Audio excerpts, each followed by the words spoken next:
All right, so today we are going to dive deep into a pretty complex event, the partition of India in 1947. Right. We're not just going to talk about like what happened, the timeline, Right. but we really want to like get into the why. Yeah, the why. The decisions, the culture, the ripple effects that we still see today. Yeah. And we have a ton of historical accounts focusing on the British in India.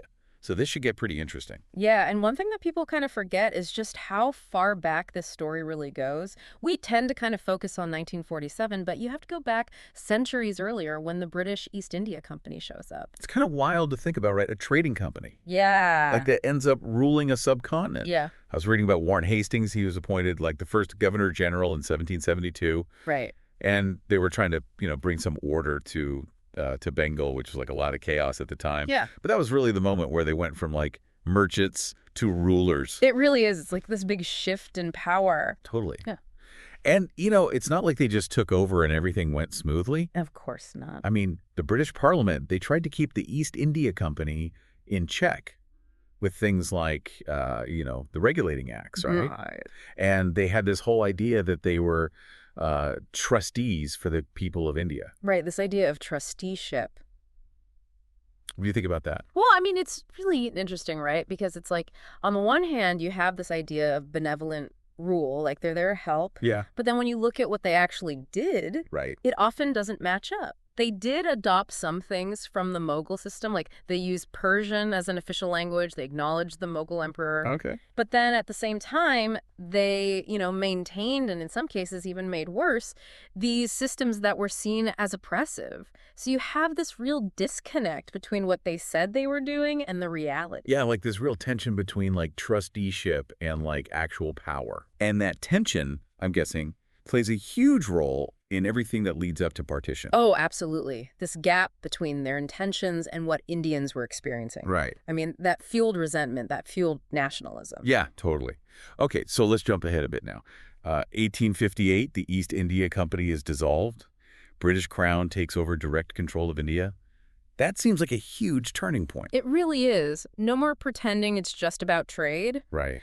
Now it's the British government fully responsible for governing India. And at the same time, you start to see all these reforms. They're trying to modernize, centralize things. Okay.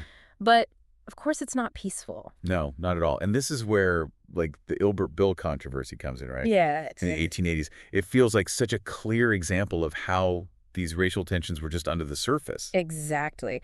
On the surface, it was just this bill about Indian judges trying European offenders. Yeah. In certain cases. But it caused this huge uproar among the British living in India. They were really anxious about racial hierarchy, about losing their power. Yeah. And the fact that this, seemingly small thing caused such a big reaction, it really shows you how fragile things were. Totally. So we've got British rule. We've got this, like, push and pull between reform and control. We've got these tensions. Yeah. And this is where we start to see Indian nationalism rising, right? Yes. By the late 19th century, you have these organized movements demanding more autonomy, demanding independence. Right. Like the Indian National Congress. They were founded in 1885. Right, the INC. Yes. And this is where it gets, complicated. Yeah. Because it's not just one unified movement for independence, right? Right. You also have groups representing specific communities. Right. Like the All India Muslim League formed in 1906. Yeah, the Muslim League. Yeah. And they're increasingly worried about being marginalized in an independent India that would likely have an Hindu majority. So even as they're pushing for independence from the British, there's this division emerging within India itself, like this question of what a post-colonial India would even look like. Exactly. And this is where the idea of a separate Muslim state, what would become Pakistan, really starts to take hold. And a key figure in this is Muhammad Ali Jinnah. In 1940, he declares that Muslims are a separate nation. Wow. And that changes everything. It adds this whole new layer of complexity to the situation. Okay, so we're seeing like all these different forces at play now. British rule, Indian nationalism, and then this rise of communalism, this demand for a separate Muslim state. It's a lot. It is a lot. And as we move into the 1940s, things get even more complicated. World War II just throws fuel on the fire. Right. And it makes this idea of a unified, independent India seem pretty much impossible. Okay, so we're on the edge of our seats here. Where do we go from here? Next time, we'll delve into the events leading up to partition. The failed attempts at compromise, the escalating violence, and the tragic division of the subcontinent.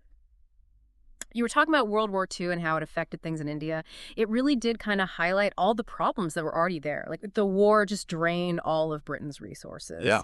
And obviously their authority was weaker and, promises about independence, they just didn't sound that believable anymore. Right. It's like the war exposed all these, like, cracks in the empire. Exactly. So, okay, what are the British doing at this point to, like, address all these demands for independence? Well, in 1942, they sent this delegation led by Sir Stafford Cripps, which is where we get the name, the Cripps Mission. Okay. And they were trying to, negotiate some kind of settlement. They offered India dominion status after the war. So basically, a certain level of self-governance, but not full independence. Okay. And how did that go over? Not well. For a lot of Indian leaders, especially in the Congress and the Muslim League, it just wasn't enough. There was so much distrust because of the war, and it just felt like a, weak attempt to kind of quiet things down. Yeah, like too little, too late. Yeah, exactly. So how do we get from this failed negotiation to, like, the actual partition? What happens next? Well, the years after the Cripps Mission were really, really rough. Tensions between Hindus and Muslims just kept escalating, and a lot of it was fueled by, political rhetoric and fear about the future. Yeah. Gandhi, who'd always been a huge advocate for a unified India, Right. he was devastated by all of this, and he really tried to bring people together. Yeah. But, the groups pushing for partition, they were gaining more and more power. So it must have been heartbreaking for him, like, to see his vision of a unified India just falling apart. Oh, absolutely. Gandhi really believed in unity and nonviolence. Yeah. He saw this potential for an India where Hindus and Muslims could live together peacefully. Yeah. But as things got worse, violence started breaking out all over the country. Right. And it became clear that partition was becoming more and more likely. So in 1947, the decision is made. India is going to be split into two independent states, India and Pakistan. Can you talk about what happened right after that? I mean, the partition itself was just chaos. It wasn't just drawing lines on a map. You had millions of people suddenly on the move. Hindus and Sikhs in areas that became Pakistan, they fled to India, and Muslims in areas that stayed part of India, they fled to Pakistan. It's estimated 10 to 14 million people were displaced. Wow, that's an incredible number of people. It's hard to even grasp the scale of the suffering and the chaos. Yeah, I can only imagine. Families were separated, communities were uprooted, tons of people died in the violence. The stories from that time are just horrific. People making these desperate journeys, communities ripped apart, just this lasting trauma of displacement. And as we've been talking about, the impact went way beyond that initial upheaval. Like, the effects of partition, politically, socially, culturally, they're still felt today. Oh, absolutely. And one of the most obvious and long-lasting effects is the conflict over Kashmir. Both India and Pakistan claimed it, and it's led to multiple wars. It's still a huge source of tension. Right, like Kashmir just shows how partition didn't solve anything. It just created a whole bunch of new problems. Yeah, exactly. What about the impact on culture? How did partition change the identities of India and Pakistan? Well, in a way, partition, even with all the violence and trauma, it also kind of led to this creative outpouring. Artists, writers, musicians on both sides of the border, Interesting. they started grappling with the experience of division, displacement, trying to figure out who they were in this new fractured world. So, like, even amidst the chaos, there was this art being created to, like, process all this emotional and social change. Exactly. Literature, film, music. It all became a way to explore themes of loss, belonging, the human cost of what happened. Yeah, exactly. If you look at writers like Sadat Hassan Manto or Khushwant Singh, their work really gives you a glimpse into the lives of people who went through partition.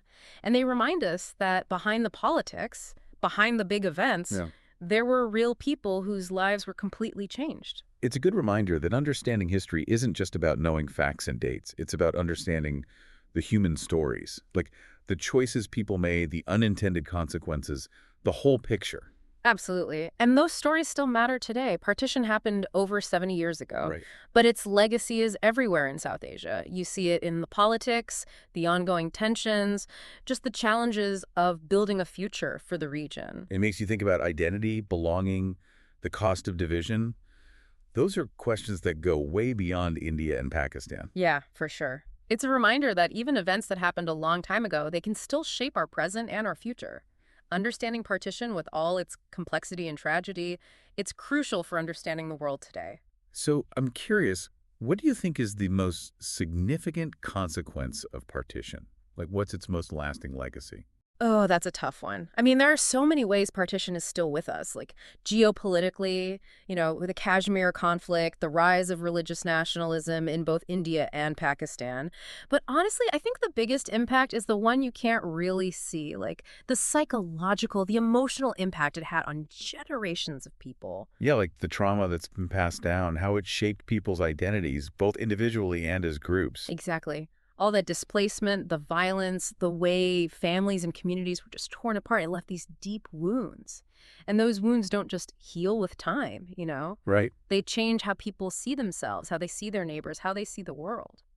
So partition isn't just this historical event. It's still a reality for so many people, even those born way after 1947. Absolutely. It's part of their lives, their family stories. It's part of how they understand who they are and where they belong. It's amazing how something that happened so long ago can still have such a powerful impact today. It really makes you realize that history isn't just something in a textbook. It's a force that shapes our world in so many ways. That's why it's important to keep exploring these events, to look at the complexities, to listen to the people who lived through it. And I think that's what's been so interesting about this deep dive. We haven't just been, listing facts. We've been trying to understand the human side of partition, the motivations, the fears, the hopes, the dreams that were lost or changed forever. And those stories, those individual experiences, they're so important if we really want to understand the impact of partition, because they remind us that history is made up of people's lives, and the decisions made by those in power, they have consequences that go way beyond the moment. Yeah. We started this deep dive talking about the British East India Company arriving in India. Looking back now, do you think partition was inevitable? Like, was it set in motion all those centuries ago? That's something historians still debate. It's impossible to say for sure if it could have been avoided. There were so many factors involved. British rule, the rise of nationalism, all the complexities of religious and cultural identities, and of course, the decisions made by key figures. It's like this huge puzzle, right? With all these pieces connecting and influencing each other. Exactly. But what we can do is look at those pieces, explore how they fit together, and try to understand what led to this event. And by doing that, we learn more about the challenges of building nations, the complexities of identity, and what happens when people are divided. The partition of India is a reminder that the past is never really over. It's still shaping our world in really profound ways. And it's a story that should make us keep asking questions, keep challenging what we think we know, and keep trying to understand even the most difficult things. Because ultimately, if we want to build a better future, we have to learn from the past. I think that's a great place to wrap things up. This has been a fascinating deep dive, and I have a feeling we'll be thinking about this topic for a long time. I agree. And I hope our listeners will continue to explore this history, to learn about the people who lived through it, and to think about what we can all learn from this event. Keep exploring, keep questioning, and keep learning. Yeah. This has been The Deep Dive.